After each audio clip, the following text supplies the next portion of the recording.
Наступил третий месяц мусульманского лунного календаря, который является одним из самых значимых для верующих. Он знаменателен и тем, что в этом месяце состоялась хиджа пророка в Медину.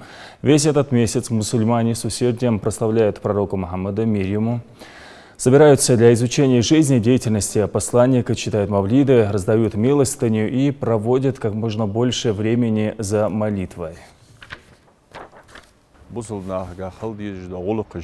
Ждуцер, değerli elçi bozur, değerli elçini çağır tün ahloy bozur, işte değerli elçini dünyanca yakka yolcu, hançaha veyn belgül yakka handolcu ahamaj ducur, işte veyn daha vacib doluş qasta o betça di mottiki ve mek lelig yolcu, o ve mek mevlid peymer xestveş di hana ne cemaat tuabuş gulek gülüş, sağajlı doluş, miskiş nahat, sağajlı doluş ve mehkoştu kaç bettel marhi bot tabiatçı gurbun bot tabiatçı ve mehk getirdi hani o bettet lerhim beji bot bayır